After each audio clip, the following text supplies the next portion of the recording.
আসসালামু আলাইকুম।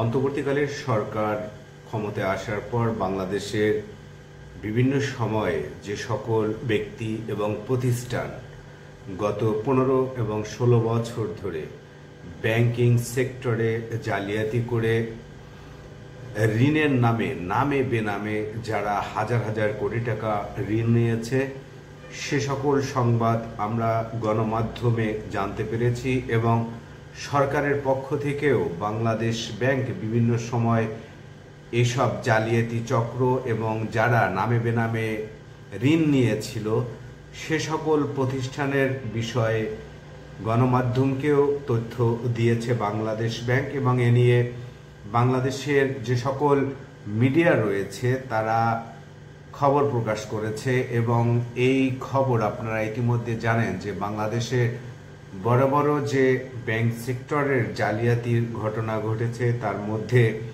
গণমাধ্যমের সংবাদ বলছে যে এস আলম গ্রুপ এবং বেক্সিমকোর নামই বেশি এসেছে। এই দুটি প্রতিষ্ঠান গত 15 বছরে প্রায় 2.5 লাখ কোটি টাকা বিভিন্ন ব্যাংক থেকে ঋণ নিয়েছে। এই প্রতিষ্ঠানের এস আলমের বিষয় হচ্ছে এস আলমের মালিক পলাতক রয়েছেন এবং বেক্সিমকো গ্রুপের যিনি কর্ণধার সালমান এফ রহমান তিনি বর্তমানে কারাগারে রয়েছেন। তো তারা যে ঋণ খেলাপি হয়েছে এবং ঋণ নিয়ে তারা যে সেই টাকা ফেরত দেয়নি, তাদের সেই টাকা উদ্ধারের জন্য বাংলাদেশ ব্যাংক বিভিন্ন ব্যাংকে ইতিমধ্যে তাদের জামানত বিক্রি করে তারপরে সেই ঋণের কিছুটা হলেও কভার করার চেষ্টা করছে বিভিন্ন ব্যাংক। এর মধ্যে আমরা গতকালকের একটি গুরুত্বপূর্ণ সংবাদ দেখেছি।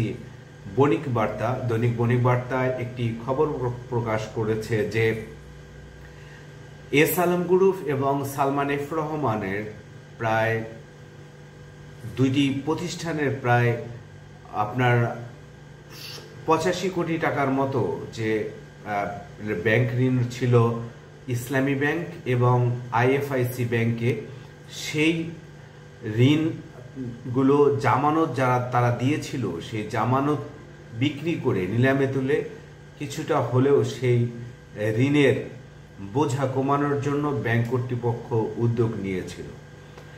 বণিক বার্তার সেই সংবাদে বলা হয়েছে যে এর মধ্যে এস আলম গ্রুপের 65,000 কোটি টাকা ঋণ ছিল ইসলামী ব্যাংক।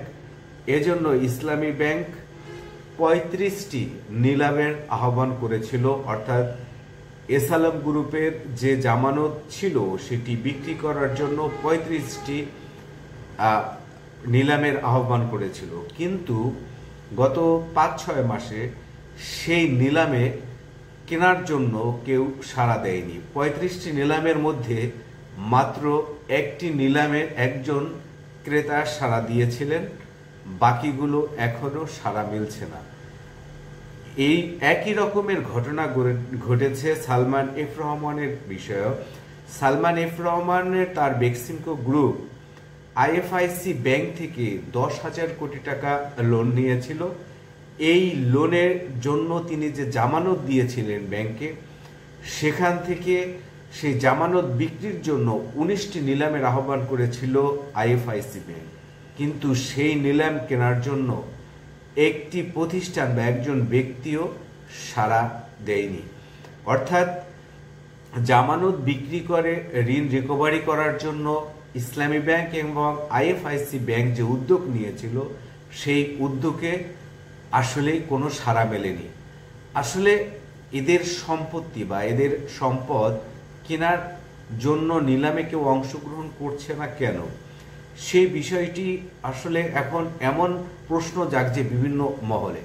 অনেকেই বলছেন যে রাজনৈতিক পরিক্রমায় ঘুরে ফিরে যদি এই বিএনপি এবং আওয়ামী লীগই সবসময় ক্ষমতায় আসে এবং এরা যারাদের এই নিলাম যেসব প্রতিষ্ঠানের এবং তারা সরকারের কাছাকাছি ছিল, এই আওয়ামী লীগের ক্ষমতায় থাকাকালীন বেক্সিমকোর সালমান এফ রহমান এবং এস আলম গ্রুপের এই এস আলম সাহেব ছিলেন আওয়ামী লীগের অত্যন্ত ঘনিষ্ঠ এবং তাদের এই নিলাম এখন কেনার জন্য আসলে কারা এক ধরনের হয়তোবা আমি অনুমান করছি যে হয়তোবা অনেকে আতঙ্কেই এই নিলামে আসলে অংশগ্রহণ করছে না।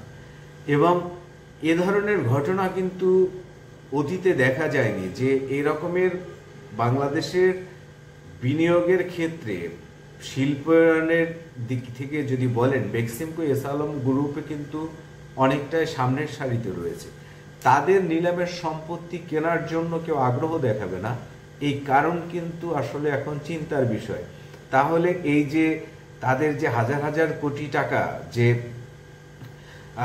রয়েছে ব্যাংকে, সেই ব্যাংকগুলো আসলে এই হাজার হাজার কোটি টাকা কিভাবে এখন এই রিকভারি করবে? এই জামানত বিক্রি করে যদি না পায় তাহলে বা কি হবে? এবং আপনারা জানেন যে এস আলম গ্রুপ এবং বেক্সিমকো গ্রুপের প্রায় 2.5 লাখ কোটি টাকার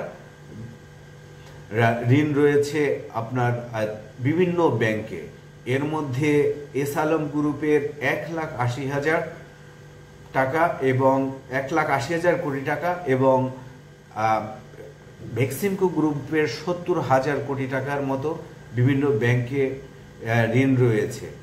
অনেকেই আমরা দেখলাম যে অনেকেই এই বিষয়ে বলছেন যে আসলে ব্যাংকগুলো যে উদ্যোগ নিয়েছিল যে তাদের জামানত বিক্রি করে হলেও কিছুটা মূলধন ব্যাংকগুলো বা কিছুটা ঋণ কমাবে, সেই দিকটাতে আসলে এখন ব্যাংকগুলো একটা চ্যালেঞ্জের মুখে পড়েছে। যেহেতু কেউ আগ্রহ দেখাচ্ছে না এই সব সম্পত্তি কেনার জন্য বা নিলামে অংশ নিচ্ছেন না, এখন অনেকে বলছেন যে হয়তো প্রভাবশালী সালমান এফ রহমান এবং এস আলম গ্রুপ এই কারণে হয়তো বা কোনো ব্যবসায়ী বা কোনো প্রতিষ্ঠানের সাহসটা দেখাচ্ছে না যে তাদের সম্পত্তি নিলামে কেনা, বা ওই সম্পত্তি যে ধরনের নিলামে ডাকে তোলা হয়েছিল বা নিলামের জন্য আহ্বান করা হয়েছিল ওই সম্পত্তির আদৌ ওই রকমের দাম রয়েছে কিনা, সেই সকল নানাবিধ আসলে হিসাব নিকাশ এখন কিন্তু করছে সবাই। এবং ভবিষ্যতে এই নিলামে আদৌ তাদের সম্পত্তি বিক্রি হবে কিনা বা নিলামে আদৌ কেউ অংশগ্রহণ করবে কিনা, সেগুলো এখন চ্যালেঞ্জের মুখে পড়েছে। এবং বাংলাদেশের যে বিভিন্ন বেসরকারি সরকারি ব্যাংক রয়েছে তারা তাদের ঋণ কিছুটা হলেও এই যে সম্পদ বিক্রি করে সেটি রিকভারি করার যে চিন্তা করেছিল সেটি আদৌ সম্ভব হবে কিনা সেই প্রশ্ন এখন সামনে এসেছে। আজকের এ পর্যন্ত, সবাই ভালো থাকুন, আল্লাহ হাফেজ।